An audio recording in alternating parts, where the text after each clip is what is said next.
All right. It's 4:33. I think we are ready to start. And our first of this session on children and family dynamics, we've got 15 minutes presentation per speaker. And if you have questions, put them in Q&A like the other sessions. And our first speaker is Kehinde Ajayi. So floor is yours, Kehinde.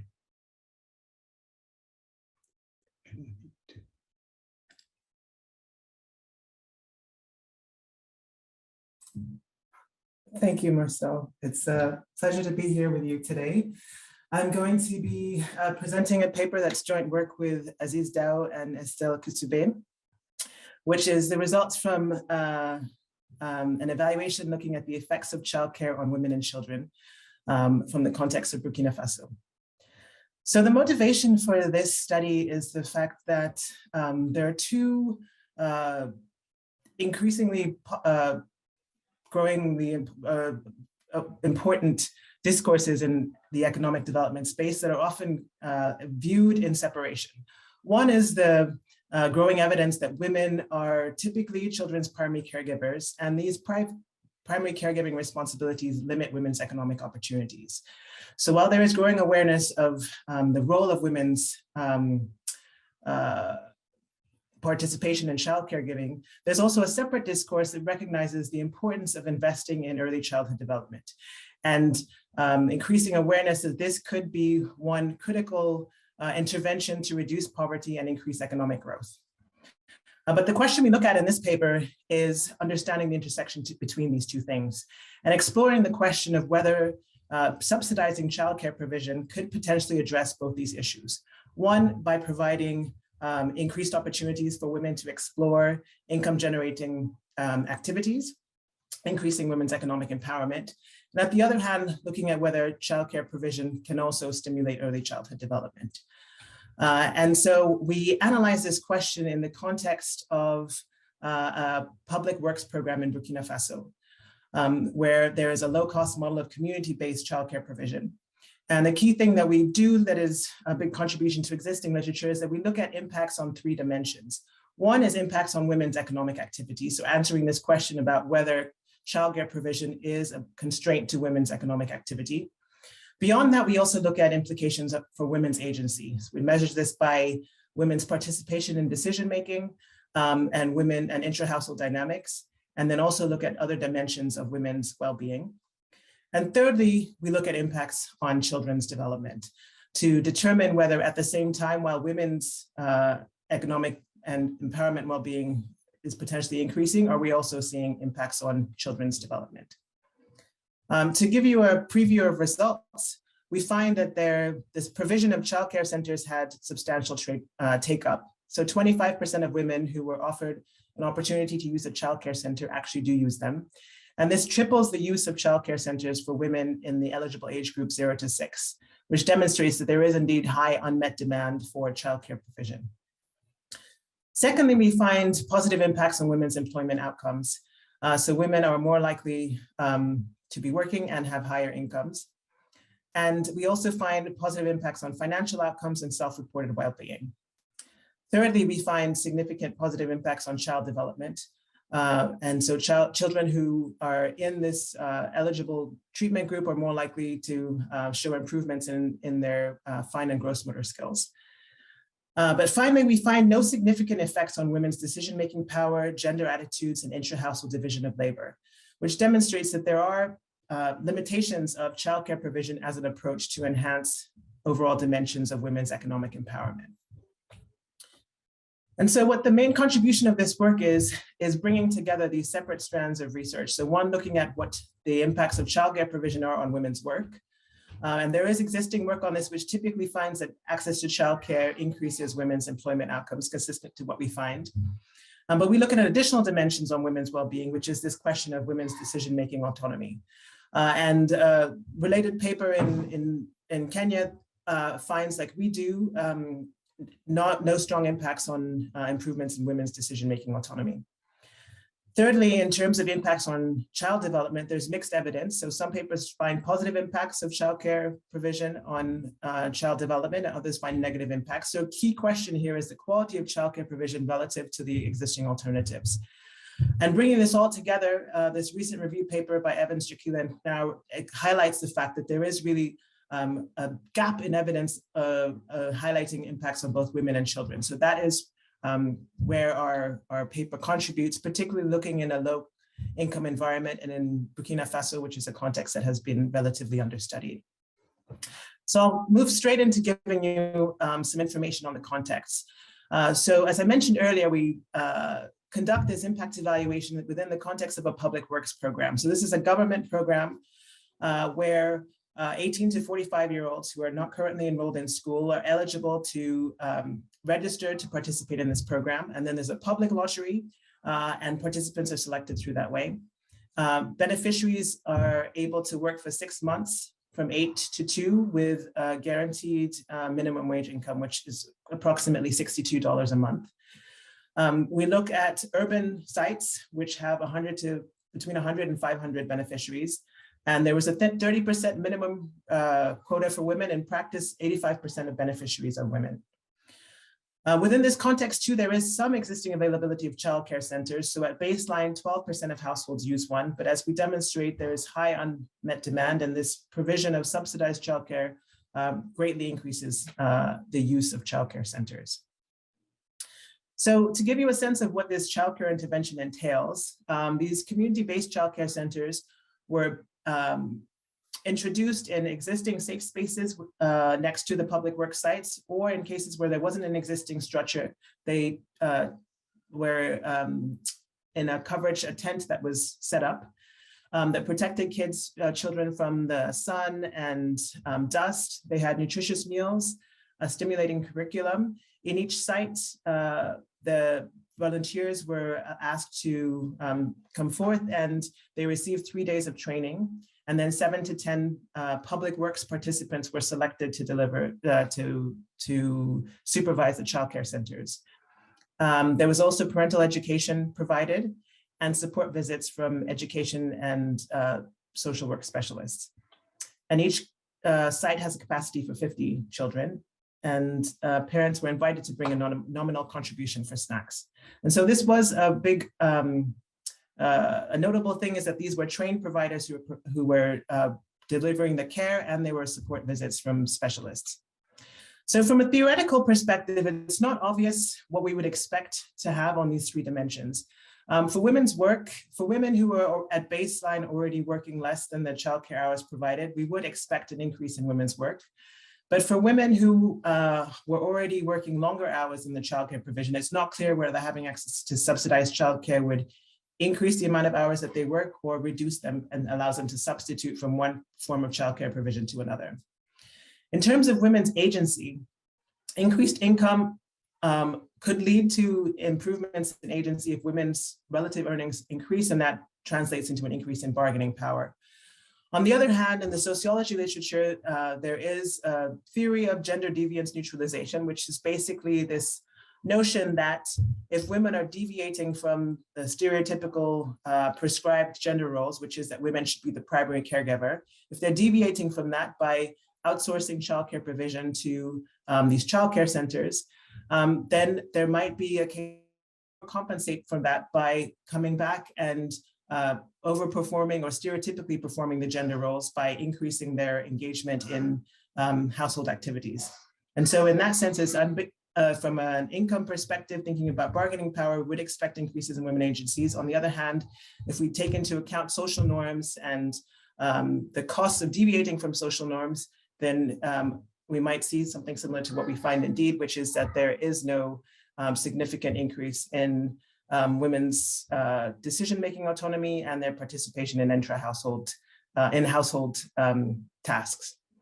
Lastly, on child development, it's also theoretically ambiguous. We might expect if the quality of care exceeds what the initial caregiving arrangement is, then we would expect to see an increase in child development. But on the other hand, if the care provided is of lower quality than whatever the initial arrangement was, then we might expect to see a decrease. And so as existing evidence shows, there is support for both these in existing papers, and it's unclear, an empirical question on what we find in a given context. So I'll talk now about the design for this study. So we worked with the Public Works program to identify 36 sites with the potential to host a creche. And then we randomly assigned, after stratifying based on the number of beneficiaries and the location of the site, randomly assigned these sites into 18 that received a childcare center and 18 that had no additional childcare provision. And then we surveyed a random sample of female Public Works participants in each site with a child below the age of 7. To give a sense of the timeline, Public Works started in July and the creches opened in November. We did a baseline survey a short while after the creches started to open. And then Public Works ended in February. So for the first 3 months, these childcare centers were open while everybody in the program was participating in Public Works. The creches closed in March because of COVID. They were actually, initially the plan was that they would run through the whole year. They closed in March because of COVID and then reopened in October of 2020. So then we have another 4 months where the childcare centers are open and Public Works are not going on. So there's no longer guaranteed employment. And so in the second period, we're able to see what the effects are of this childcare provision on women's ability to work in other activities beyond the guaranteed employment in the Public Works Center. So overall, we have 7 or 8 months of potential exposure to these childcare centers and a period in which we're able to observe impacts when women are not working under the Public Works. The data we use come from the Register of Public Works participants. The sample is drawn from the register. So we did a baseline in-person survey with the female Public Works participants, cohabitating partners, and children under the age of 7. And then we did a phone-based follow-up survey. Because of COVID, we weren't able to go in person. And so we interviewed the woman about herself, her partner, and her children in the follow-up survey. We had a 92.6% tracking rate. There is some differential attrition by treatment status. So we do some lead bounds to address this. And we have some imbalance on baseline characteristics, although the normalized differences are below 0.25 standard deviations, except for one outcome, which is total hours worked at baseline. Our main estimation strategy will be an ANCOVA specification to account for these baseline differences and also increase precision, since we can use some of this initial observations. And we estimate, and I'll show you results from intent to treat effects. We also estimate treatment on the treated effects. But for each outcome, we basically look at the impacts on a given outcome, controlling for as treatment assignment. So whether a beneficiary is assigned in a site that's assigned to receive a creche, controlling for baseline outcomes, and then a vector of demographic controls and stratification benefits effects. We cluster standard errors by the Public Works site. To address, we look at a host of outcomes in the paper. I'll just present here summary indices by outcome group. To address the fact that we are testing multiple hypotheses, we construct a summary index for each domain of outcomes. And as I said earlier, we correct for attrition using lead bounds. And then we also present results with randomization inference to address the fact that we have only 18 clusters in each treatment group. So these are impacts on the take-up of childcare centers. So as I mentioned earlier, a quarter of beneficiary households use, excuse me. So a quarter of households use childcare center. One of these in the through the program, and there's close to 0% take up in the control group. And then if we look at whether they used any childcare center, we have 12% use any childcare center. Excuse Mommy. me. Yes. Mommy. Mommy, can we watch 30 minutes? Mommy. Okay, yes. We can? Yeah. Excuse me. So we find intent to treat estimates of 0.8 standard deviations impacts on employment overall, which is an index of working in different sectors. As I mentioned earlier, we don't find any significant impacts on decision-making autonomy, gender attitudes, attitudes towards acceptability of gender-based violence. We also find positive impacts on mental health, financial outcomes. So whether people have saved, whether women are able to get a certain amount of money together in an emergency, and persistent strong effects on child development. We don't find significant differences based on whether it's the women have a child below age 2. So to conclude with some final points of discussion, one thing to note is that the COVID pandemic reduced childcare exposure. So we had anticipated that this would be a year-long intervention, but instead we had 7 years of exposure. So the effects we find are largely suggestive of what potentially we would have found if we were able to look at childcare provision for a sustained period. Second thing to keep in mind is that we were only able to follow up through phone and not direct observation of these child assessments, and also no direct interviews of partners. So again, we take these results as suggestive. And the monthly cost of childcare centers was about $16 per child. So we're working on doing some cost effectiveness analysis with that. But to conclude, what we find is that access to childcare improved women's employment and financial outcomes, as well as children's development. But we find no significant impacts on decision-making agency and gender attitudes, which overall suggests the potential value of complementing this childcare provision with a gender transformative intervention to address intra-household dynamics and this limitation of addressing intra-household decision-making autonomy. Thank you.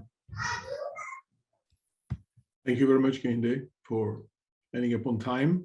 Our next speaker is Maria Hernandez de Benito, right?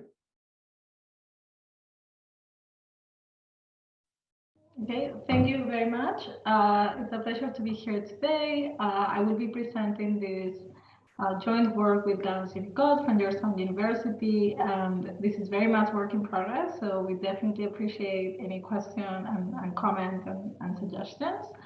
And I'll be speaking about the effect of female firstborn on family structure. So we know that in most societies, we observe some degree of some preference, and this has been reported also in high-income countries recently by looking at, for example, the effect of having a firstborn girl on the probability of a shotgun marriage, on the probability of remaining married, as well as on the labor force participation on the parents. Within low and middle income settings, lots has been written on the importance of some preference within the context of South and East Asia, with finding important effects of child gender on fertility outcomes, on breastfeeding practices, the unfortunate prevalence of sex-selective abortion in India, for instance, as well as differentials in care and nutrition. It is also a growing amount of evidence of the importance of some preference within the context of sub-Saharan Africa. Anderson and Ray showed that although the phenomenon of missing women does not seem to be present at birth, there is substantial excess mortality at the rest of age cohorts, including little girls. In addition, the gender composition of children have been shown to matter for birth patterns and birth spacing, in particular showing that having more girls reduces the birth interval within children, although there seems to be a substantial heterogeneity related to some preference by itself. We know a lot less about the importance that this can have on family structure in sub-Saharan Africa, although there are some previous papers that have already looked at this.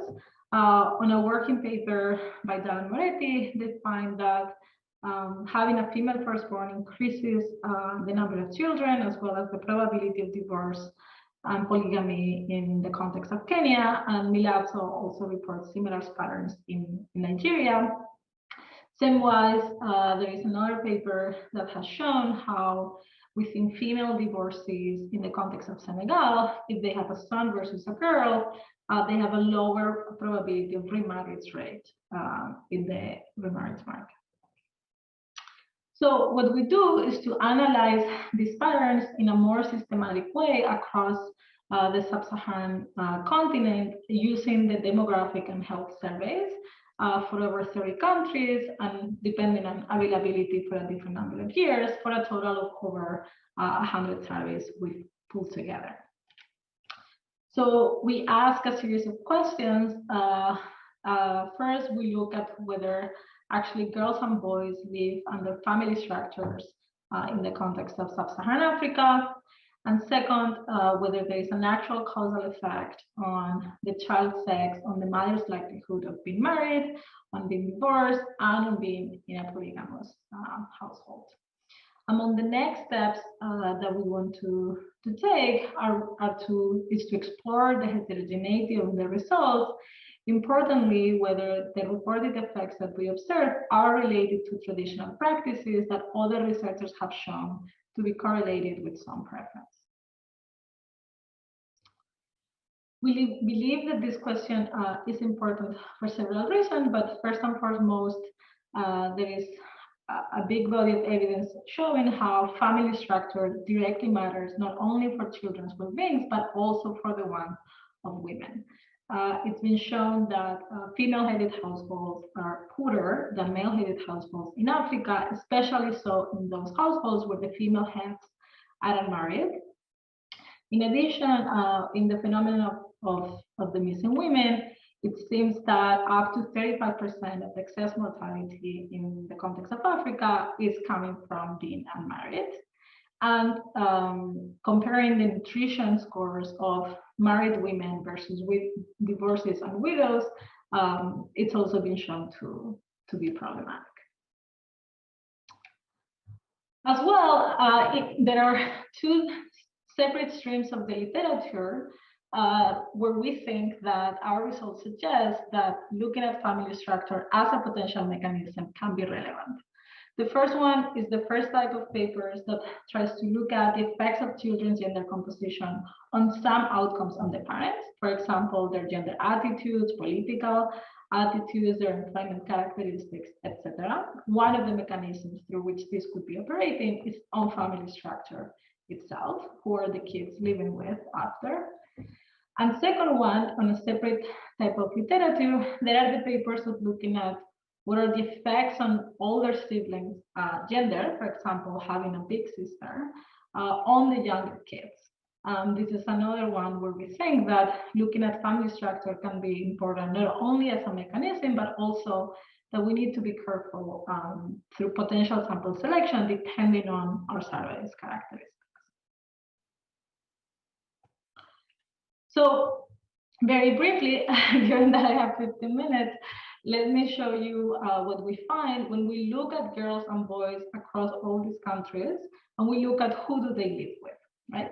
So the reported bars here is the gender difference between girls and boys. And what we find across the board is that girls are less likely than boys to be living with their fathers, but not be living with their mothers. While at the same time, we see greater likelihood, again, across all countries, that girls are fostered out, meaning that they have both their parents absentees, both the mother and the father. However, when we look at the same question, but asking whether they actually only live with the mother, we start observing that we see patterns being more all over the place, suggesting that there are several forces here at play. One of them, the effects that we may be having on marital status of the mothers themselves. So, of course, looking at girls and boys overall can be problematic if the gender of the previous children is affecting the subsequent fertility outcomes. This could mean that they are already living in very different types of families. So what we do is to rely on the gender of the firstborn using the women's birth records from the DHS surveys. And of course, for our identification strategy to be valid, we require that there is no sex-selective abortion that has been documented to be the case in the context of Africa, but also that there is no selective mortality of the mothers, meaning that having a firstborn girl is not more likely that you end up outside of our sample. There are 2 papers that have shown that this might actually be the case, and when we look at it comparing natural sex ratios to our women's age, we do observe that this could be an issue after age 40. So we will always be checking for the robustness of our results, dropping women above the age of 40. In addition, although I've just shown you that girls are overall more likely to be fostered out than boys, this is not the case when we only look at the firstborn child at the women's level. When we look at what is the probability of a firstborn girl versus a boy of be living with their mother, we see that there is no statistical difference. However, if we look at those kids that do live with the mother, we run as an outcome variable the probability of having an absentee father, we do observe that girls are more likely to not have their father at home. And when we compare that to firstborn boys, it's about 2.2% more likely.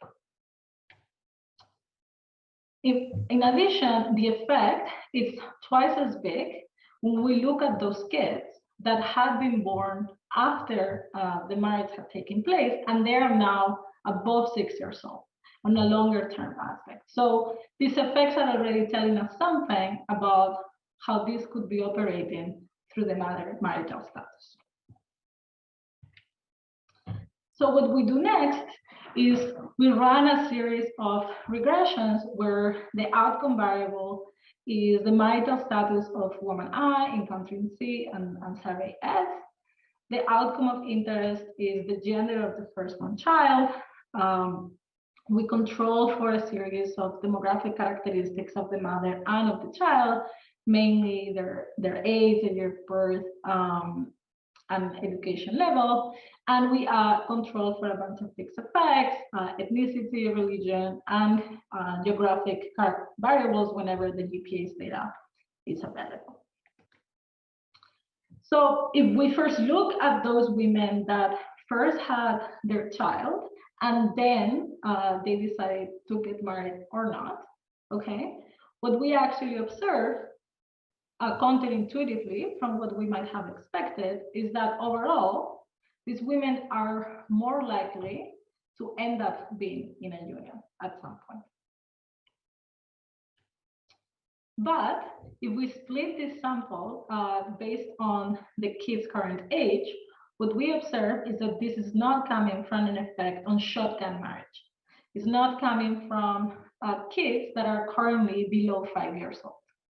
We observe that the positive effect on marriage is much more long-term and coming from those women whose firstborn child is already above 5 years old.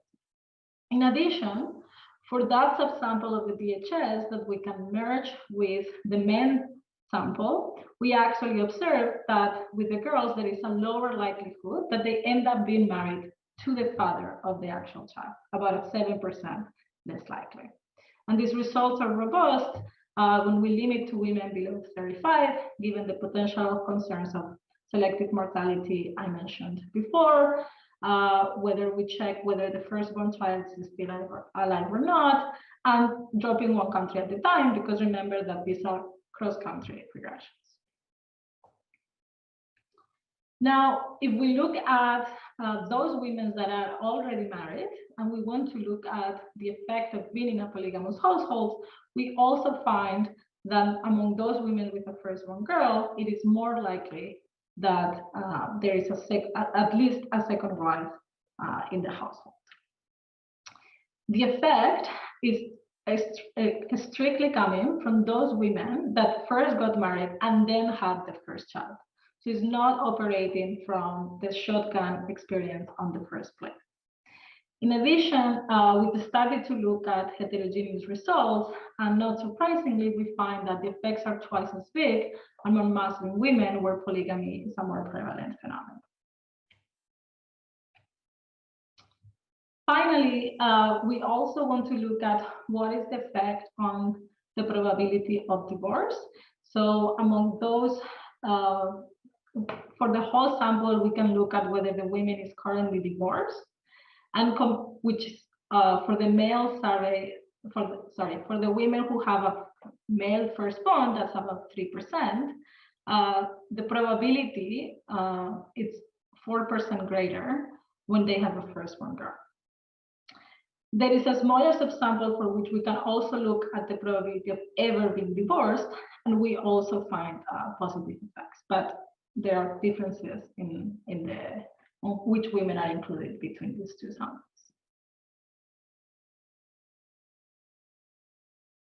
So we find that firstborn girls are as likely as boys to be living with their mother, but more likely to have an absentee father. That women with a female firstborn are more likely to end up married if they had an out-of-wedlock child. But this effect is strongly coming from the longer term. And we find that it's actually less likely that they ended up being married to the father of the child. They're more likely to be in a polygamous marriage, and they're more likely to be divorced if they married before their child was ever born. Of course, there is substantial heterogeneity across countries, and it varies in the different phenomena that I've been discussing. So among the next things we want to do is to relate this heterogeneity to those traditional practices that have been documented in the literature to be correlated with some preference. Inheritance practice, patrilineality versus matrilineality, post-marital residence, patrilocality, the importance of pastoralism, polyuse, etc. And what we are currently doing is, okay, if we treat the female firstborn as a random treatment, we want to analyze the patterns of heterogeneity using the machine learning methods that we usually use to check heterogeneity in the effects of randomized control trials. But this is something that we're doing right now, and we're thinking of other ways that we want to explore these results. So any potential comments, suggestions, is super welcome at the moment. So thank you very much. I'm not sure what time it is, but I hope I'm okay in time. Thanks a lot, Maria. Right on time. We were supposed to have a fifth speaker, Louis, but I don't see him on my screen, so I guess we'll go straight to you, Noemi.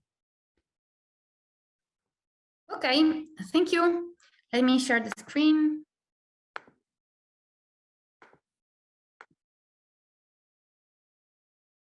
Okay. You should be able to see my screen by now.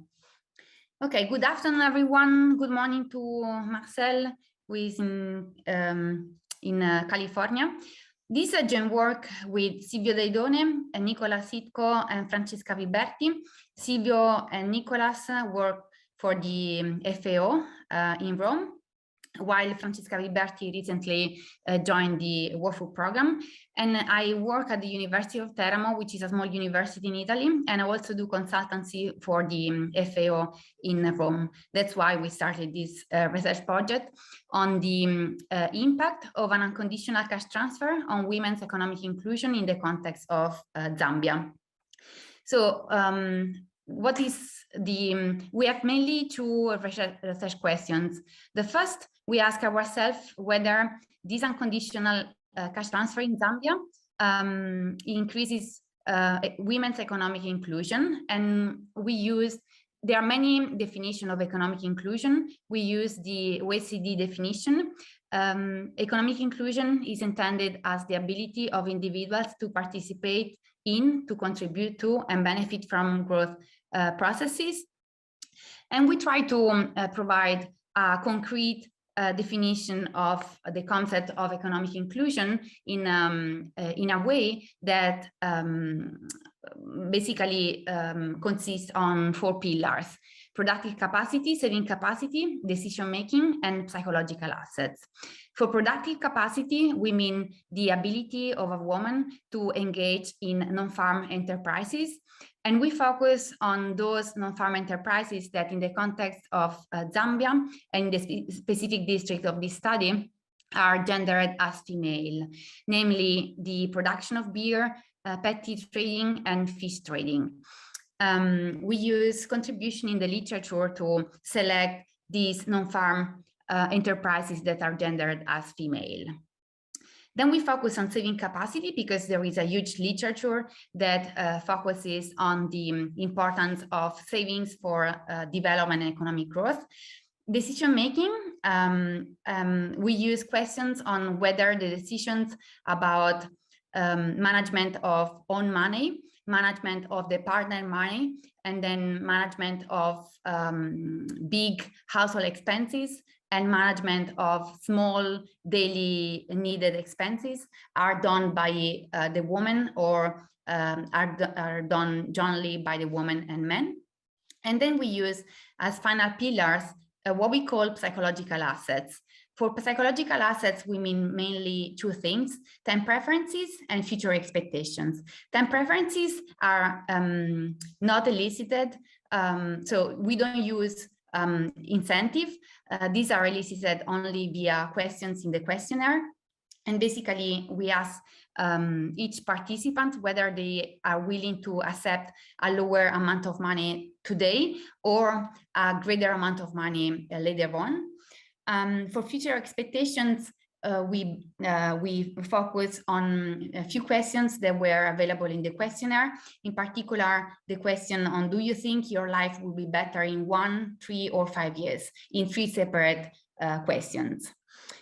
As a second objective, what we try to do in this paper is to try to understand whether also psychological assets per se have an impact on the other 3 pillars of decision making, of economic inclusion, namely productive capacity, saving capacity, and decision making. So what we try to do is to basically disentangle the direct impact and the indirect impact of the cash transfer, where the indirect impact is mediated by the psychological assets.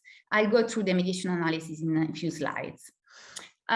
Few words on the program that we consider.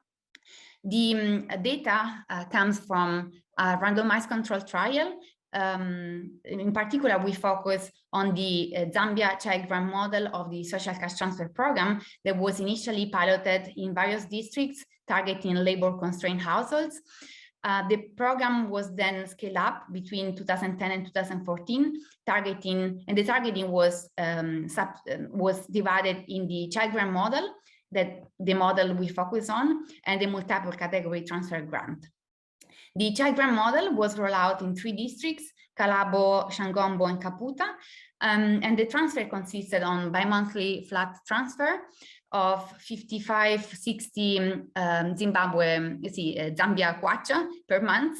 That corresponds to approximately $12 US, and this is approximately 27% of monthly per capita expenditure. With respect to similar programs in the same region of Africa, this is a quite generous program. 27% is actually much higher than other similar programs in similar countries such as Malawi, Lesotho, Zimbabwe, and Ethiopia and Kenya.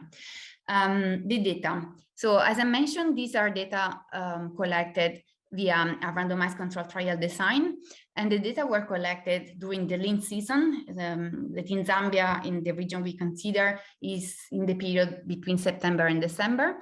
And we have 2 data points, 2010, the baseline, and the first follow-up in 2013. We collected data of about 2,500 households from 90 community welfare assistance committees, randomly assigned to immediate or delayed participation. There were 3 stages of randomization. First, 30 community welfare assistance committees were selected per district, and then within each community welfare assistance committee, 28 households were randomly selected, and then there was the assignment of the treatment. We conducted several sample selections. We dropped several households. We dropped 47 households where the male was the main respondent. We dropped households where the main female respondent changed between baseline and follow-up, just for consistency. And then there were some attritors, though there was not differential overall attrition. This is based on a previous study conducted by the American Institute of Research in 2013. So at the end, we have a sample for the analysis of more than 4,000 households. We first estimate the direct impact of the child grant model of the social cash transfer program on the different pillars of economic inclusion, using a simple linear regression where Y consisted on the main pillars of economic inclusion, productive capacity, saving capacity, and decision making. And the equation X corresponds to the main respondent characteristics, household characteristics, shock experience, district fixed effect. As a second step of the analysis, we conducted the mediation analysis following the initial model by Baron and Kenny, followed by the improvement of Imai and co-author in 2010 and 2011. This is based on two main assumptions. The main assumption is that the mediator is orthogonal to the treatment, and also that the outcome of interest is orthogonal to the mediator. And in order to this assumption to be valid, we need to include in the regression analysis all the control variables. Now, when both assumptions of the sequential ignorability assumptions hold, the direct and the mediated effects are estimated in this way. So the mediator is regressed over the treatment variable and the households and individual characteristics, so the vector X, and the outcome is actually regressed over the treatment indicator, the individual and household characteristics, and the mediator. Looking at these two equations, gamma 2 represents the direct effect of the child grant program on women's economic inclusion. Alpha 1 represents the effect of the child grant program on the mediator, and then the alpha 1 times gamma 3 represent the indirect mediated impacts. So basically the impact of the child grant program mediated by the mediator, that in our case is represented by the psychological assets. So just to give you an idea of the sample, this table represents the baseline characteristics, just to show you that the treatment was very successful. We only find that one variable is statistically significant different between control and treatment. The sample is composed of young, uneducated women, which are the main respondent, caring of approximately 3 children. The sample is evenly distributed across the 3 districts. And then we are looking at a sample of very vulnerable households. In fact, if you look at some proxy of wealth, we see that there is a considerable material hardship. There is an unsurprisingly low saving rate. Only 15% of the households in the control group and 18% of the households in the treatment group are able to save. And we see that in the sample, more than half male respondents are involved in various decision-making dimensions, which is good. In terms of propensity to wait, we see that 20% of the sample is not willing to wait. It's never willing to wait, so they are really impatient. In terms of expectation about the future, we see that about 30%, actually 31%, are very pessimistic. So they don't see that their life will improve in 1 year, 3 years, or 5 years. This table shows the first results, the first block of results. So we see at the direct impact of the child grant program on non-farm productive capacity. We look at whether they are able to engage in non-farm enterprises, whether the program affects the asset value in order to conduct the activities for the non-farm enterprises, and also we look at the impact on profit that comes from this non-farm enterprise. You see lots of stars, meaning that we actually find a positive impact of the program on these outcome variables. So there is a positive impact on the capacity of women to engage in non-farm enterprises. Here we use only data from the follow-up. That's why you only see T. We are looking at the single difference. And the reason we did that are actually two. One is because the randomization actually worked quite well. And the second is because this kind of informations were available only from the data collected in 2013. So we didn't have baseline data. The second outcome variable we look at is the second pillar of economic inclusion, so the capacity of women to save. We first look at whether they're able to save, so a binary variable, yes, no, and then also the quantity saved. And we see that the T has lots of stars also in this case, meaning that the program has an impact at the intensive and also extensive margin. So they affect the capacity to save and also the quantity saved. When we look at the impact of the direct impact of the program on several dimensions on decision making, we find basically nothing. So no impact at all on decision making. And here we find the different components of decision making. So we look at whether they're able to make decisions about own earnings, about parent earnings, about major household purchases, about daily household purchases, and we also construct an index considering the four dimensions of decision making. And we basically did not find anything. So no impact at all on decision making. Actually, these results are consistent with the results presented in the first presentation of this session. In this table, we see we look at the impact of the program on women's time preferences, and we only see that there is a small impact on being impatient.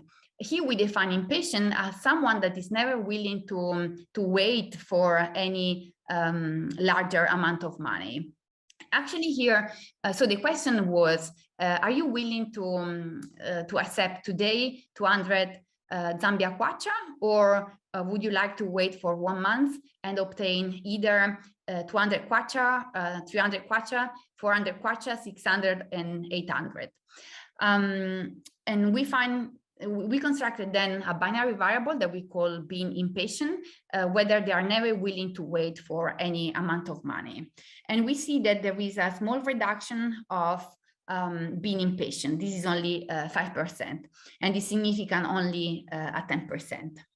So a very small impact on women's time preference. This table shows the impact of the program on expectations about life, and the program seems to be relevant in improving their expectation about life.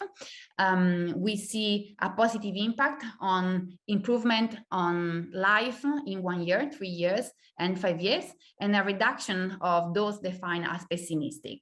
Pessimists are those women that think that they will never be able to improve their life either in 1 year, 3 years, or 5 years.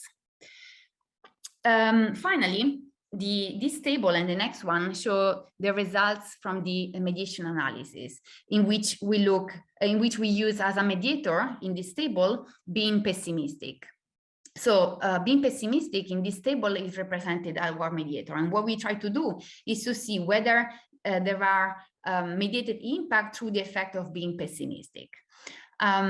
What we find here is that the direct impact is positive and statistically significant.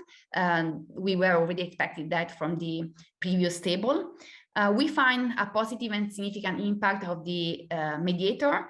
The total impact is about 12 percentage point. What we find in the different specification is basically that the mediator plays a small role in the total impact and only consists on about 5% of the total impact. So there is some mediation effect, but the mediation effect is quite small when we confront the impact of the mediator over the total impact of the program. In this table, we consider the being patient as a mediator. And we basically find that the mediating role is positive and statistically significant, but it's very small. It only consists of about 2.5% of the total impact. So there is something going on, but the impact is very small. Conclusions and some policy implications. So we find strong evidence of direct impacts of the child grant program on the productive capacity, savings capacity, and future expectations. We find no impact at all on women's decision-making. We find weak evidence of indirect and mutually reinforcing relationship between changes in psychological assets and improvements in the productive capacity and financial inclusion of beneficiaries. So overall, we find that there are limitations of the impact of the cash transfer on economic inclusion. So cash transfer is positive on specific outcome, but it seems to be not super effective in improving all the different dimensions of economic inclusion. And we conclude our paper basically saying that cash transfer maybe is not enough. Cash transfers program need complementary programs to address social and cultural barriers that limit women's economic inclusions, especially in the pillar of women's decision-making. And that's it, I've done. For more comments, you can write me here. Our work is published and visible in the FAO website and also in the Transfer Project website, where the data were also available. Thank you. Thanks, Noemi. So I still don't see our mystery speaker, fifth speaker. Okay, I hope nothing bad happened to him. So I'm gonna now share my screen.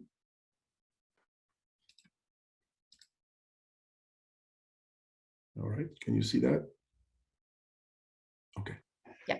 Right. So in a sense, Noemi, kind of laid the stage for me very beautifully, in the sense that she couldn't find any effect of an unconditional cash transfer on decision making within the household, and this is basically what we're going to be doing here. We're going to be trying to unpack that decision making box and trying to look at that more carefully. Because this is, by the way, something that has often been observed, that you don't find that these external interventions don't seem to have an impact on internal decision making of the household. So that's what we're trying to why we're trying to unpack it. This is a collaboration with several people: Ken Lonette at Maryland, Merab Bakhtiar at IFPRI, and then Marcus and Shulakshmi at the World Bank. The starting point, the motivation, if you want, of our project is that in economics, the standard way of thinking about intra-household activity allocative fairness is based on a model like the one I've shown there, where everybody has got their own individual utility function. Here, H is for the husband, W for the wife. We're looking at couples, and then they have this joint budget constraint, and then they spend that budget on private goods. So that's kind of the starting point model. And then these welfare weights, omega of Z and 1 - omega of Z. The welfare weight is thought of as the one that basically captures bargaining power or any kind of rules about maybe norms about decision making within the household and how it would affect the distribution of welfare between spouses. And that's usually thought to be a function of the exogenous vectors of an exogenous vector of variables, of which UCT, of course, is going to be one. And the idea of this model is that if a spouse, imagine H, the husband, has more bargaining power, then the prediction of this model is that age enjoys greater consumption and greater utility. So basically, bargaining power maps directly into individual private consumption. And so as a result of this model, thinking about that, this model, the prediction is that if you empower women by basically introducing an external variable Z that affects their welfare weight, that increases their welfare weight through their bargaining power, that basically they should increase their share of household consumption. Okay, so they should have more consumption. All right. Now, this model, which is very influential, is basically behind a lot of the reduced form analysis that people do. It assumes efficiency, not only allocative efficiency, of course, in terms of wasting resources in consumption, but possibly also efficiency in production. There's no secrecy available here. The assumption is that people observe what what their spouse consumes. There's no altruism. So the way I've written the model here, I didn't allow for altruism. That's the basic model. Of course, it's possible to add altruism, but it's usually assumed a way to make the predictions sharper. And finally, the value of power, of decision power, is purely instrumental. This is like, economists think of utility based on material outcomes. The process does not matter for the utility function. Therefore, people don't derive any subjective well-being, subjective satisfaction from having control over others or for having agency for themselves.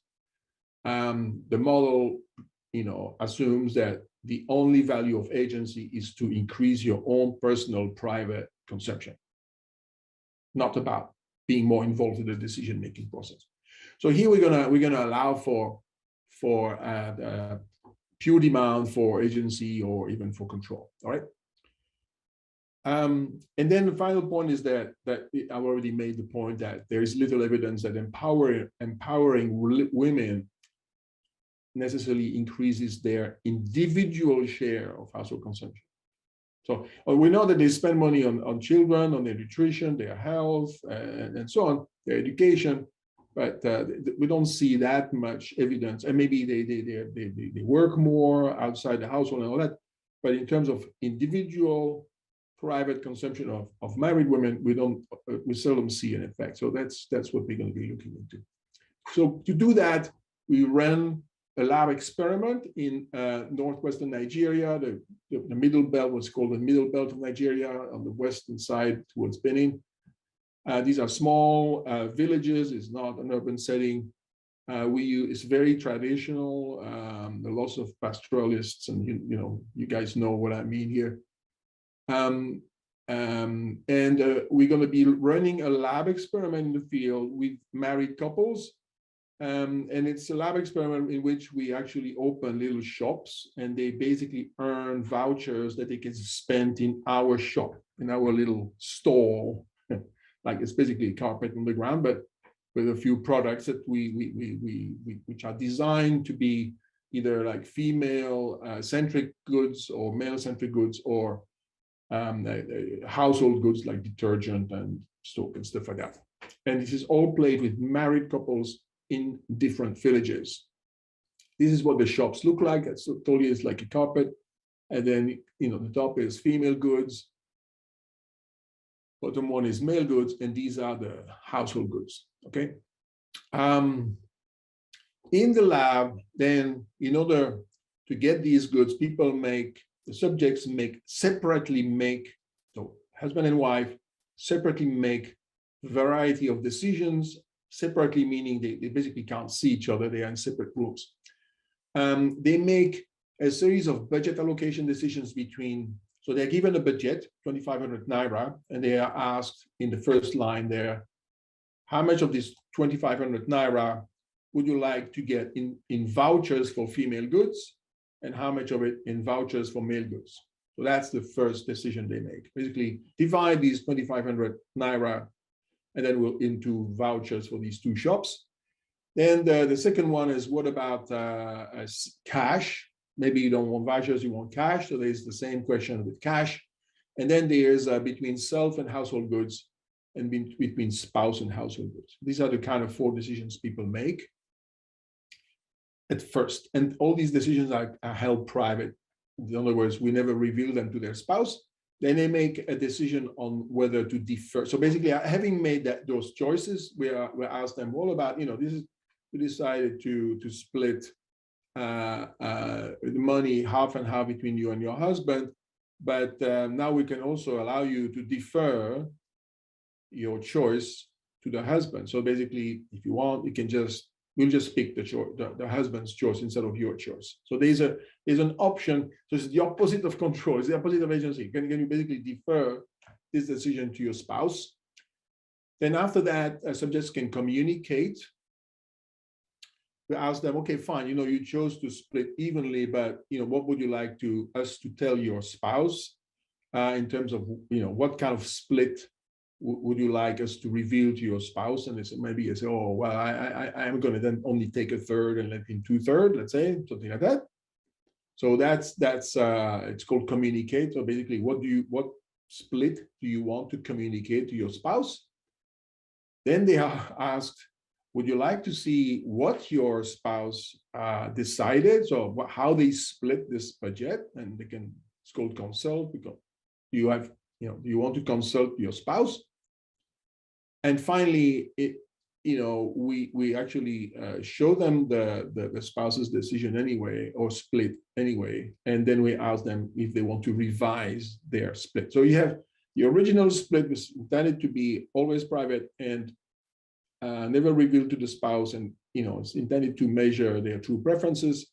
Then we have what they would like to communicate and how that differs from what they initially chose for themselves. And then finally, having seen what their spouse has decided, they are allowed to change again.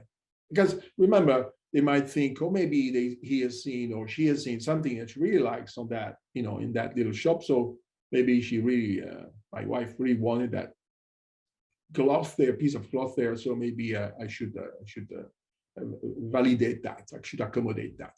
Okay.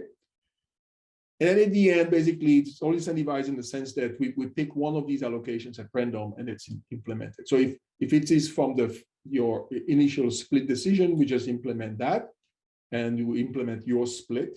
So if you decide to divide it evenly between vouchers for yourself and vouchers for your husband, then we give these vouchers to the two spouses publicly in front of each other. We just give them their vouchers. Okay, and although that is shrouded, I don't have the time to go into the shrouding mechanism, but yeah, the idea is that a lot of decisions, all these decisions are taken privately, but at the end, the vouchers are distributed to the spouses together. Okay, they're given into their hands, but in front of each other. So that's the layout, the basic layout of this whole thing. Then we are, there's a secret treatment, and our secret is the sense in which in half of the participating households, we tell them we will not reveal whether or not you decided to defer to your spouse. So basically, we just don't tell the spouse that they chose not to defer, for instance. Okay. And they also, if they we don't tell the spouse what their revised split is. Anyway, so that's how this is shrouded is all explained in the paper, but this secret treatment is important. It's mostly about hiding how you defer, whether you defer and whether you accommodate, the extent to which you accommodate your spouse's preferences. We also play a cookie and drink choice game. So in this, what's interesting is that all the games I've described so far, it's about dividing a budget. But in the choice and drink choice game, they basically offer the choice between two different types of cookies and two different kinds of drinks, and they will consume these items on the spot separately. Okay? So there's no issue of, oh, I'm going to take it for my kid. No. You just, this is the cookie, you eat it here. This is the drink, you eat it here. And in this case, they can also defer. And then you think, well, why would they defer? I mean, the other person is not going to know what kind of cookie you want at that particular point. There's no instrumental reason for deferring. Because because your spouse doesn't get this, doesn't get a cookie that you didn't consume, right? They just basically interfere with your preference between these two cookies. Okay, so this is a kind of an extreme case where you can see there's no instrumental value for agency or instrumental value for deferral. And there's also a production input allocation game. I don't have the time to go into that particular game, that is basically based on Udry's 1996 old paper, where people have endowments of fertilizer, husband and wife endowment, and then they end up deciding on which field they put the endowment, and the returns on the fields are different. So that's what this game tries to mimic. And oh, by the way, important fact, right? So this is played with couples who have been, half of them have been part of a randomized controlled trial of an unconditional cash transfer to women. Okay, and we are doing this lab experiment as a measurement exercise of the effect of this UCT on decision processes within the household. Okay. Remember, by the time we do this lab experiment, the UCT is over. So we're really trying to see long-term effects of this UCT. We're not trying to look at the income effect, or the endowment effect of the UCT as it's being disbursed. Okay. We're really trying to see whether it has an effect in the long term. So the first thing that's kind of a surprise, I mean, certainly it clashes immediately with a standard model, is that when you ask people to split, they have to split 2,500 naira in these 4 lines. They split 25. No, in this line, they split 2,100 naira. So if they were splitting, let's say, equally between male and female good, female, the first listed good is always the first, the one that's mentioned here. So the other one is 2,500 naira minus that.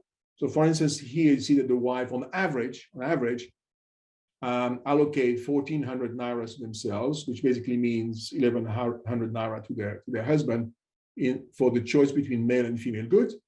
And husband allocate 1,300 naira to the wife, and 1,200 naira to themselves. So the difference is significant. There's a p-value, right? It's highly significant, but it's not gigantic, right? I mean, they mostly they on average they kind of split down the middle. And in fact, if anything, both husband and wife figured that maybe they were goods that were sufficiently interesting for women there to maybe give them a small advantage. And then if you look at splitting money between the wife and the husband, so this is how much money on average the woman would take for herself. It's close to to the average of 1,250, as you could imagine, and husbands take a little bit more on average. But again, it's significant. The difference is significant, but it's 200 naira, but it's not gigantic. So and then if they split 2,100 naira, then the average, the equal split is 1050, and again we see things close to the average, to equal split. Okay.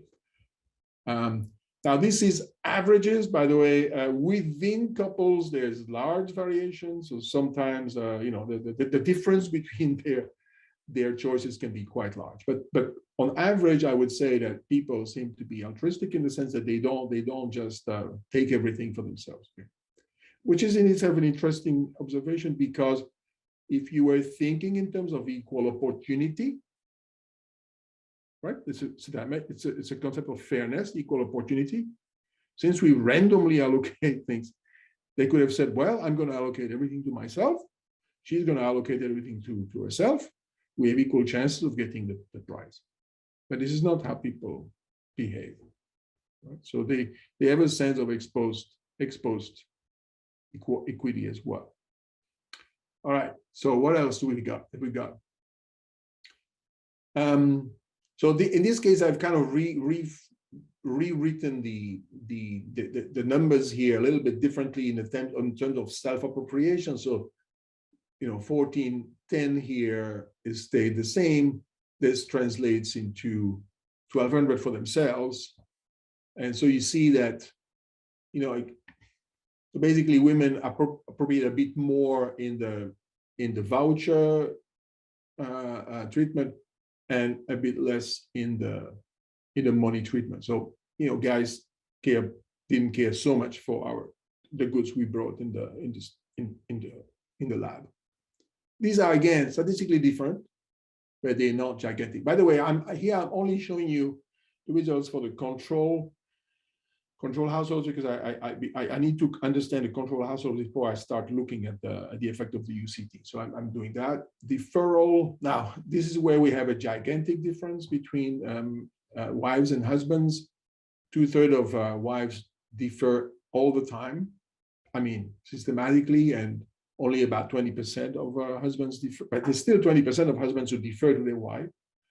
But 2/3 of the So there seems to be a norm of deferral here, respect, I suppose. It's the, respect your husband, something like that. Now, in some cases, we try to make deferral either beneficial or costly. And so here are the situations where being selfish, if you want to appropriate everything for yourself, you don't want to defer.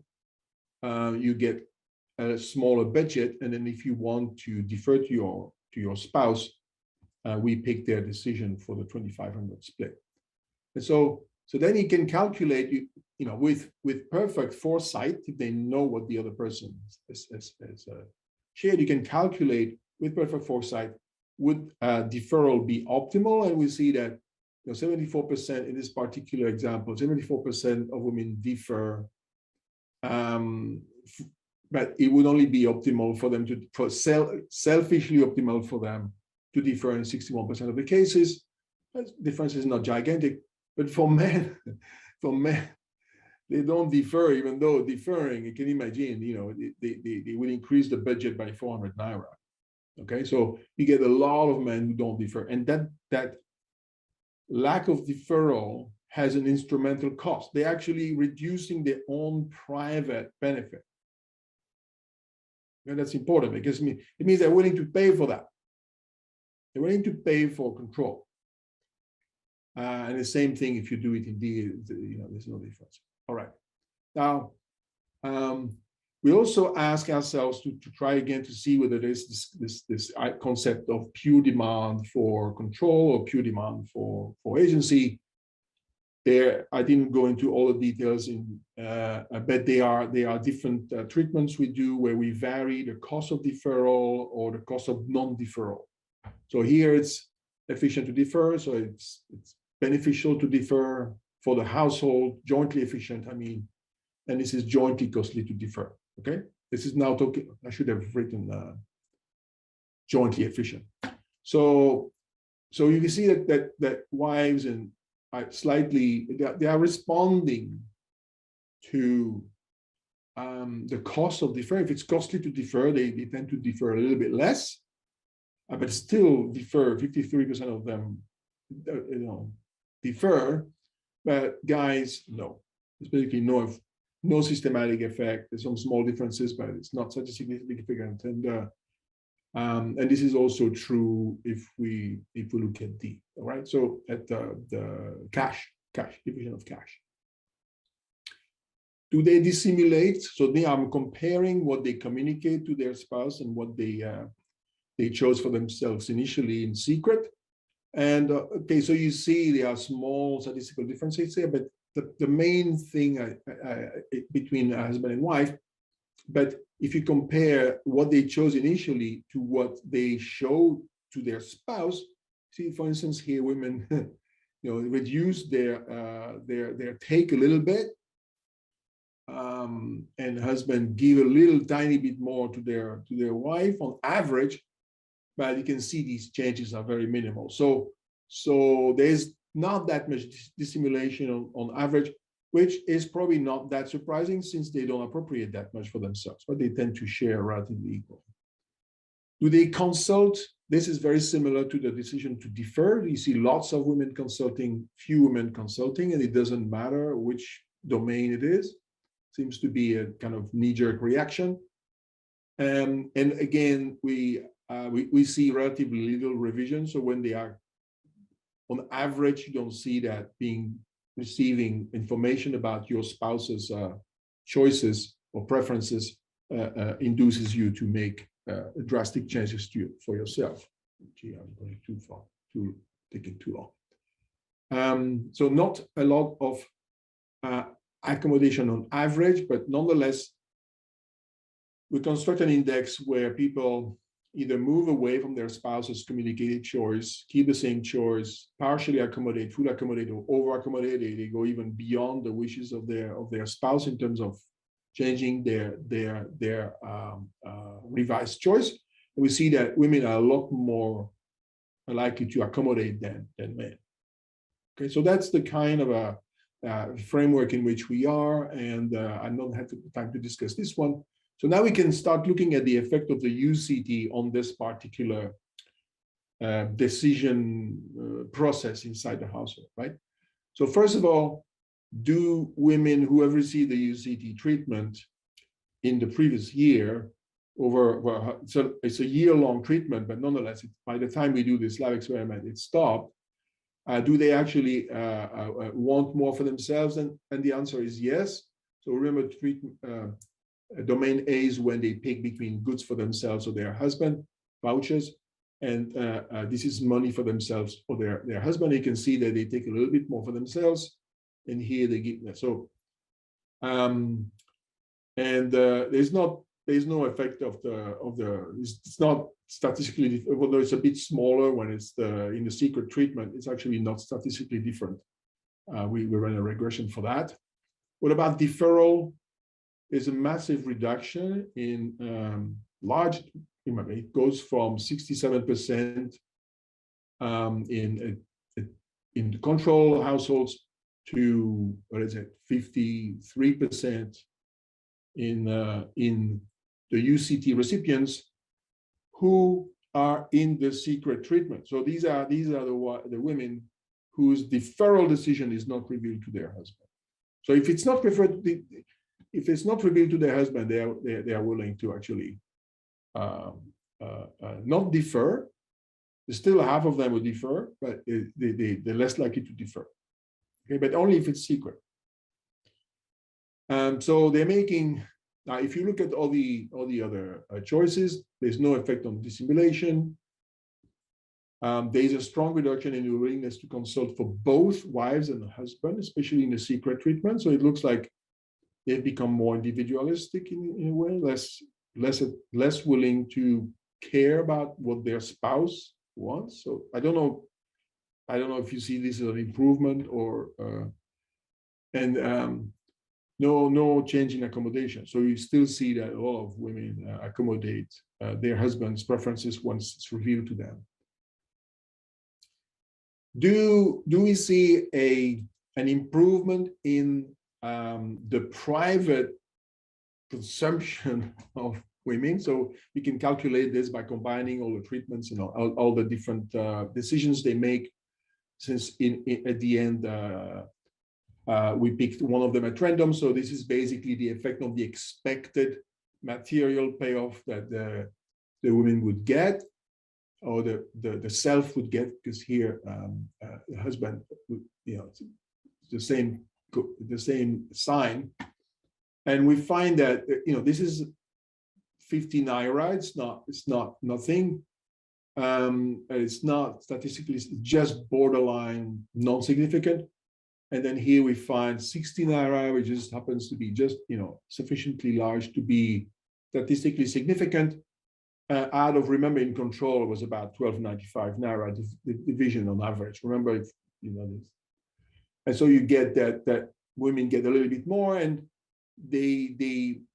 this is mostly significant in the secret treatment, and it comes from the mixture of them asking a little bit more for themselves in the original split, and also being less likely to defer. So since they are less likely to defer, especially in the secrecy treatment, then basically they gain a little bit from that. So there's a little bit of an increase in the private material consumption of women in our game And it's due to the fact that they are a bit more selfish and a bit more willing to defer in secret. Not quite exactly the kind of empowerment effect that we would be hoping for, but that's what we find here. There's also a production game. I don't have time to discuss it, obviously out of time. So remember, we started by noting that the standard model assumes that people are efficient, have no secret, are not altruistic, and there's no pure demand. What do we find? People, the households are not efficient in the juice, cookie and juice. They even defer in the cookie and juice thing, which makes no sense whatsoever from an efficiency point of view, because there is no instrumental value to the spouse for choosing your cookie. I mean, why would you do that? Clearly, the secrecy makes a difference to the treatment, so secrecy matters. Spouses are quite altruistic initially. The equal, reasonably equal split of goods between them. There's a lot of evidence for pure demand for agency and control for men and agency for women, especially in secret. And finally, we find a small effect on empowerment. Sorry, I definitely went over, but let's open to discussion now.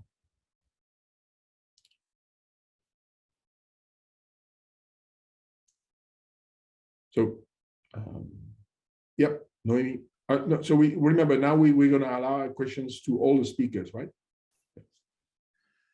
Okay. I don't know whether I missed it from your presentation, Marcel. I just wanted to make sure that I understood where the actual observations come from. They come from laboratory experiments in the field, or they come from a questionnaire? No, not a questionnaire. It's all the lab experiment in the field. It's all incentivized. Okay, okay, so I have a follow-up question, which is really practical, but maybe can provide some help on the interpretation of the results. How did you manage to have both the wife and the husband at the same time? Because a couple of years ago, I tried to, I ran a field lab experiment in Lesotho with Silvio Dedone, which is my co-author. And the initial idea, the experiment was on the elicitation of risk preferences. So what we did is to basically make the participants to play pairwise lottery choices. And the initial idea was to elicit the risk preferences for male and females, more specifically wife and husbands, but we never managed to have both wife and husbands because one of the two were working. So the question is, how did you manage to have them both? Did you run in the weekend, or how did you do that? Because we never managed to have both because they said that the other partner were working somewhere in the field and they were not able to come both, either because they were working or taking care of the children. This question is really practical and actually will help to improve future field lab experiments that we are planning to do. I know. So the one thing I do know, this is a question really for Merab. Actually, it's a very good question, and we should probably say something about that in the paper. It hasn't come up yet. It's the first time we're presenting this paper. So I don't know. I know that they, in this particular experiment, they had to come as a couple. If they didn't come as a couple, then they were not allowed to participate. I remember I did something a little similar in Pakistan with another research group. And there, even though people agreed to come as a couple, only 75% of them came as a couple. So we had some women, a number of women coming with a substitute who was their male adult child. But I don't think it was allowed here. So whether it created a selection effect or not, I don't know. But it is logistically difficult to do. In Pakistan, this was a urban and peri-urban setting. So people have small businesses and they run all year. This is a rural setting where there's it's relatively dry in certain parts of the year. So they are long idle periods. So I think that's what we use. Thank you. Thank you. Maria, you have your hand raised. Yes. Yeah, super interesting. So it's quite striking, the result on how little men are willing to defer to women on the statistic that you showed. And I was wondering, like, should we worry that part of that is not reflecting so much like the intra-household dynamic, and that actually in their own household they would be making a different decision? Is that there is something about gender norms about like being embarrassed that they would be giving power to women, and that the people running the experiment could find out, or something like that? There is something really bad about men, you know, from a gender norms perspective, of actually letting women make these decisions, but actually it would not necessarily be the case in their house. Yeah, well, I don't know what's going on in their head, and I don't know what would happen outside of the lab, so I don't want to. But I would say two things. First of all, in this particular setting, men who defer, they had the option not to defer. It just chose, maybe paternalistically, to defer. Like you have a teenage kid and you say, okay, what are you going to eat? Why don't you pick something? So basically, maybe that's that could be an explanation. So in other words, they are still in control. They chose to relinquish control temporarily within an extraordinary setting. The other thing is a much more, so that's one possible interpretation.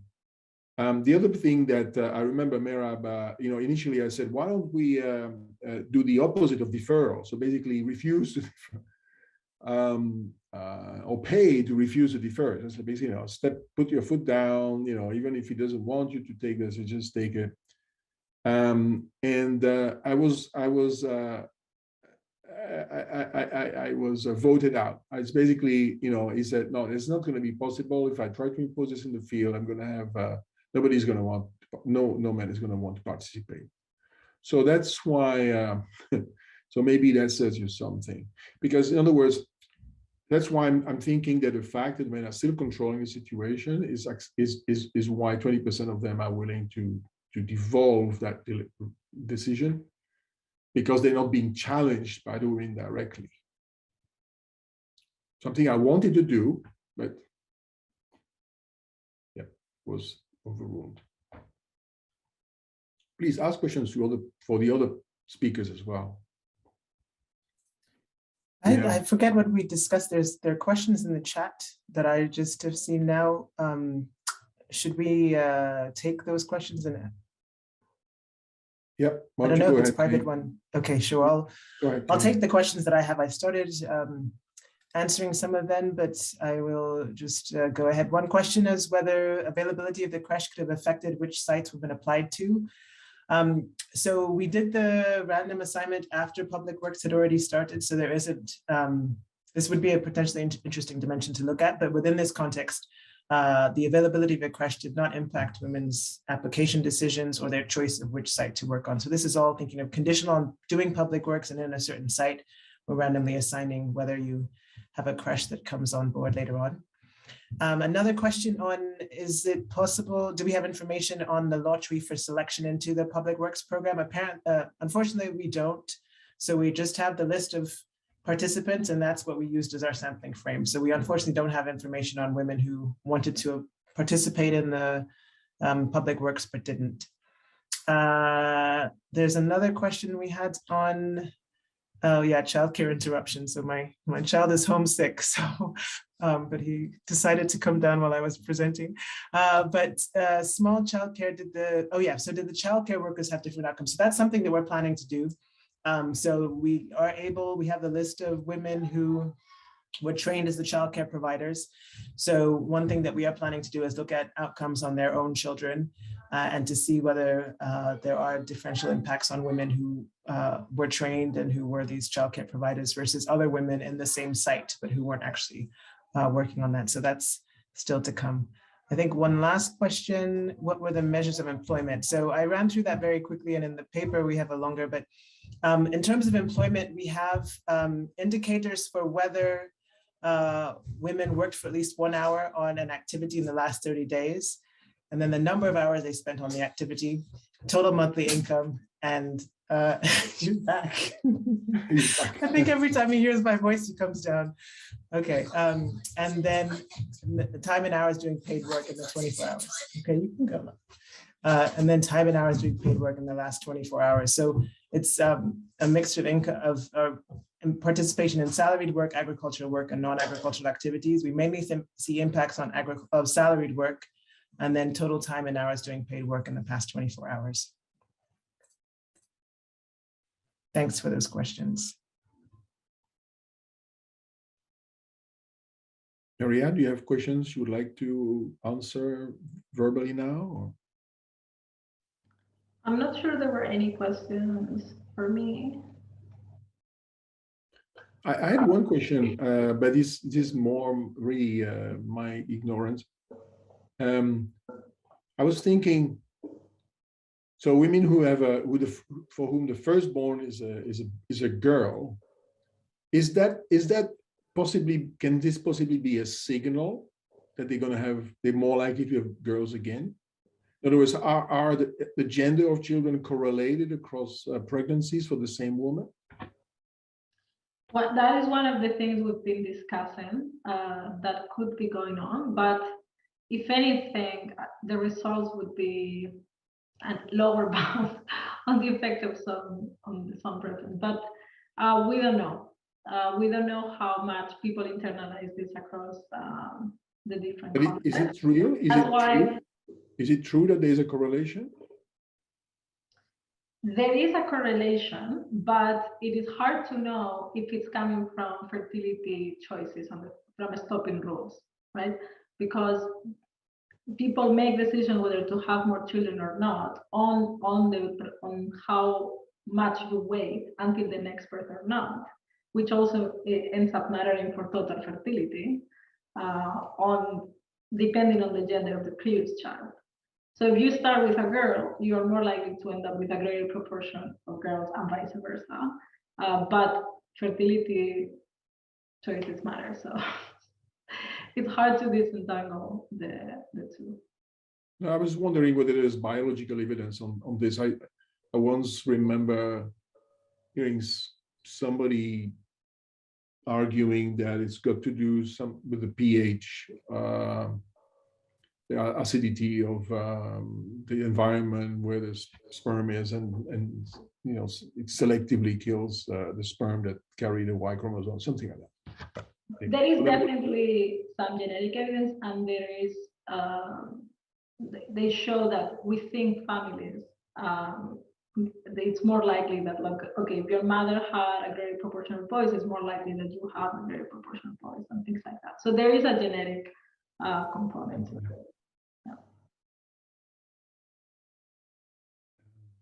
Yeah. Paul, can I still ask a question? Or should we close the session? Maybe do you have one last question? I had a question for Kehinde. I was wondering,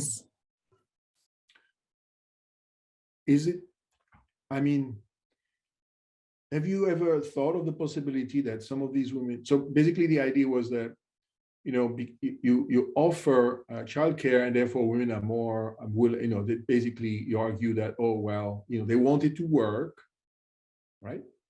But because there was no childcare, they couldn't work. And so therefore you offer the childcare, and therefore they work. But I was thinking, could it be that the opposite is true? So basically women wanted, but maybe you can ask, they just thought, gee, I would like a break from having to look after these kids. And this project comes along and say, well, you know, if you come and work with us, you can put our kids for 3 hours, 4 hours, whatever, with us. So could that be a reason? So this is the reverse. So because of the timing, so the childcare centers were not advertised at all during the enrollment process for the public works. So the public works started in July, and then the childcare centers opened in November. So it had been piloted in one place through a World Bank project a while ago, but this was the government scale up that we were working in.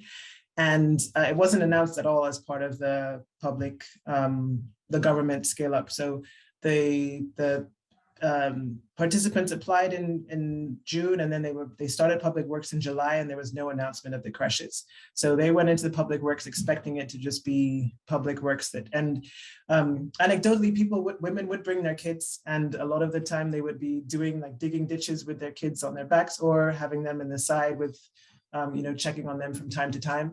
So it wasn't a determinant of people's participation, but so what we're really thinking about is conditional on being in the public works. In the first part of the provision of the childcare centers, everyone was employed. So in that part, we weren't expecting that there would be employment effects because the creches are only open during the public works. This is basically, you can think of the impact in that initial phase until the public works ended in February as basically saying, are you free from the distraction of having to look after your child while you're doing the public works? So that was really we think of that as initial phase of setting up, so training the public works participants, but the real impacts are what we look at once the public works ends, because at that point, women don't have guaranteed employment, but there's still these childcare centers that are running from 8 to 2. And so that's 7 to 2. That's the main period that we're looking at. And the main impacts we're looking at is once you've been exposed to childcare centers, you've had the opportunity to experience them and see what the quality is like. When you're able to start your own income generating or pursue economic activity, do you continue to use the creches, and what impacts does it have on child development? So it was really important that we were fortunately able to reopen them after COVID, and we could see these impacts a year later after they're no longer doing the public works, but the children are still able to go. That we still see these impacts, that they are still using the creches, that use goes down after public works, but we still see a significant increase and still same proportion, 3 times as much use of childcare centers in the treatment for women in the treatment sites. And we see positive impacts on child development, and then this increase in the likelihood that women are working in the past 24 hours, and also increases in salaried work. But we don't see these impacts. Like, I think it's a common thread. We don't see these impacts on decision-making, autonomy, and yeah. Okay. Thank you. Well, I thought it was a great session. I really enjoyed all the different presentation. Thanks to all the 3 wonderful speakers, and congratulations on the hard work. And I think now it's time to end the session and probably the conference as well, isn't it, Paul? There might be some more stuff tomorrow. Tomorrow is the last day. Oh, there's one more day. That's a marathon. Okay, all right, wonderful. Looking forward to the next day then. Yeah. Thanks to everyone. Thank you. Bye-bye. Thank you. Bye.